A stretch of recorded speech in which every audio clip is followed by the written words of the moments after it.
All right. So, you sent over some really interesting stuff about this LM Blackjack strategy. Mm-hmm. I'm always looking for new ways to improve my game. Yeah. It looks like we've got a strategy guide Yeah. and a counting table to break it down. Yep. What's the main idea? Well, you know those basic strategy charts that tell you what to do based on your hand and the dealer's up card? Yeah, I've got those memorized, but Yeah. I have a feeling that's not what we're talking about today. Right. Those charts are great Right. as a starting point, but they kind of assume that you're playing with a brand new deck every time. Oh, okay. The LN strategy takes things a step further Mm-hmm. by recognizing that the odds change as the cards are dealt Okay, throughout the game. that makes sense. You're not always starting with a full deck. Right. So the probabilities must shift. Yeah. So how does the LN strategy help us take advantage of that? It's all about understanding how the removal of certain cards, Okay. especially those high-value tens and aces, Uh-huh. impacts the odds. As those cards get dealt, it can actually shift the advantage towards the dealer.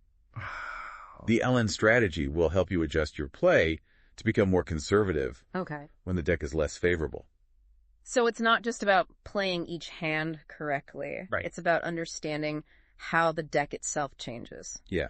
Do we need to memorize every single card? No, not exactly. The LN strategy focuses on two key card groups. Okay. The 10 value cards, which is like all the tens, jacks, queens, and kings, and the aces. And it breaks down the deck's composition into what it called depletion levels. Depletion levels. Okay. Yeah. So it's not just about how many cards are left, Right. but specifically how many of these key cards are left. That's exactly right. Gotcha. So there are 3 depletion levels. Okay. DL1, DL2, and DL3. Okay. Each level represents a different range of remaining tens or aces. So can you give me an example? Sure. What would these depletion levels look like in a single deck game? Sure. Let's start with the 10 value cards. Okay. In a single deck game, DL1 for tens is when you have between 0 and 3 10 value cards discarded. So at the beginning of the game, before any cards are dealt, Yeah. we're automatically in DL1. Like automatically in DL1. Makes sense. As the game goes on and those tens get dealt out, we move into the next level. DL2 for tens in a single deck game is when 4 to 7 10 value cards have been discarded. Okay, so then DL3, the highest depletion level kicks in when 8 to all 16 tens are out of the game. That's right. Okay, so we're tracking the tens. Okay. What about the aces? Yeah. Do they have their own depletion levels too? Absolutely. Aces are critical in blackjack. Yeah. So we track them separately. Okay. In our single deck example, DL1 for aces is when 0 aces have been discarded. Okay. DL2 is when 1 ace is gone. Got it. And DL3 is when 2 to 4 aces have been dealt. Interesting. So aces deplete faster than tens because there are fewer of them to begin with. Right. So we've got these depletion levels for both tens and aces. Mm. But how do we actually use them to make decisions at the table? That's where the concept of deck phase comes in. Okay. I'm intrigued. Tell me more about these deck phases. Think of deck phases as dividing the game into 3 distinct phases. Okay. Early, middle, and late. Okay. Each one representing a different stage in the deck's depletion. So each deck phase reflects how far along we are in the game That's right. and how depleted the deck is getting. Exactly. And here's the core principle of the LN strategy. Okay. As the deck progresses through these phases and becomes more depleted of tens and aces, Okay. your playing style needs to become more conservative. Hold on, that makes sense. But how do I know what to do differently Sure. based on the depletion level and the deck phase? Right. Are there specific rules? There are. Okay. And the LN strategy makes it easy Okay. with 3 simple rules. All right. Lay those rules on me. I'm ready to get strategic. Okay, so rule number 1, if the deck phase matches or is greater than the depletion level for both tens and aces, you play what's called the 1/3 strategy. I'm a third strat. Okay. What does that actually mean in terms of how I play my hands? You can think of the 1/3 strategy as the most aggressive approach. Okay. This is what you'd use early in the game. Uh-huh. When the deck is still full of those high-value tens and aces, Okay. you're more likely to double down split pairs and take risks Mm-hmm. because the odds are generally more in your favor. So early game, full deck, 1/3 strategy. Yep. Got it. What about rule number 2?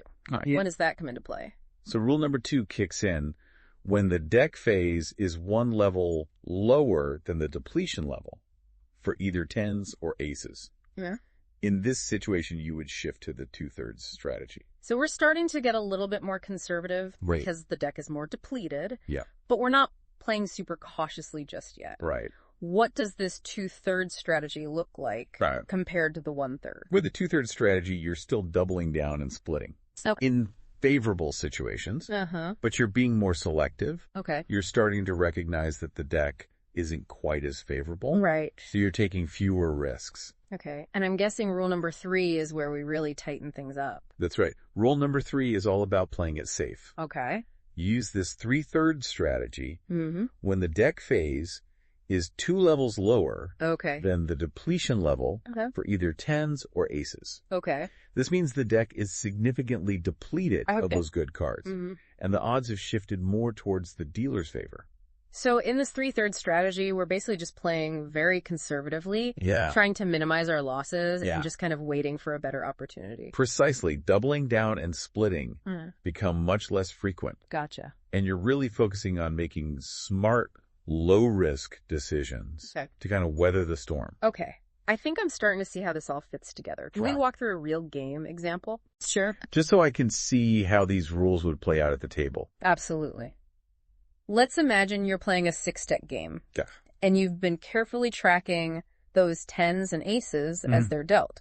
Let's say 18 tens. Okay. And 4 aces have already been discarded. All right. So first things first, we need to figure out our depletion levels. Right. Let me check the counting table. Okay. Okay. So for 6 decks and 18 tens discarded, we're in depletion level 2 or DL2. Oh, great. And for aces, with 4 discarded in a 6-deck game, we're also at DL2. Correct. Okay, so both tens and aces are at DL2. Okay. Now let's say we're roughly halfway through the shoe. Okay. Which means we're in deck phase 2. Right. Or DP2. Yeah. What strategy would we use in this situation? Our deck phase is equal to our depletion levels. Okay. For both card groups, remember rule number 1. If the deck phase matches or exceeds the depletion level, that's right. We play the 1/3 strategy. You got it. Okay. So even though we're halfway through the shoe, the depletion of tens and aces isn't too severe yet. Okay. We can still afford to be a bit more aggressive. So even though we're not in the early game anymore, right, we're not shifting to a more conservative strategy. That's right. Interesting. But now let's fast forward a bit there. Imagine the game progresses. Okay. And we're now in the later stages of the shoe deck phase 3. Okay. We've seen a total of 40 tens and 10 aces discarded. Okay. Back to the counting table. All right. With 40 tens gone in a 6-deck game, we're now in DL3. Correct. And for aces with 10 discarded, we're also in DL3. That's right.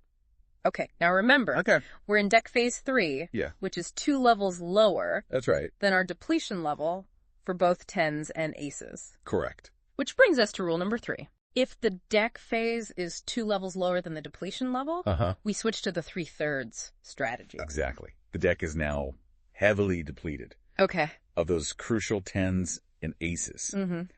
It's time to batten down the hatches. And play conservatively to ride out the rest of the shoe. Wow. This really highlights how dynamic the LN strategy is. It is. It's not about sticking to one rigid plan. Right. It's about adapting to the ever-changing situation at the table. And that's what makes it so effective. Yeah. You're not just blindly following a chart. You're making informed decisions based on a real-time understanding of the deck. I have to admit, I'm starting to feel like a Blackjack detective. Oh, that's good. Uncovering clues and adjusting my strategy based on the evidence. I love that analogy. Yeah. And the best part is, you're getting this level of insight just by tracking 2 types of cards. Right. It's like a simplified card counting system without all the complexity. Okay, we've covered the core principles, the 3 key rules, and even a couple of game scenarios. Right. But how much of an edge does this actually give a player? That's a good question. Are we talking about a small advantage or a significant boost? That's the $1 million question. Yeah. Unfortunately, it's not easy to put an exact number on the advantage that you gain. Yeah. I figured there wasn't a magic number. Right. Every game is different, right? Every game is different. The specific rules of the game, the number of decks, and even your skill level in applying the strategy all come into play. So there are a lot of variables. Right.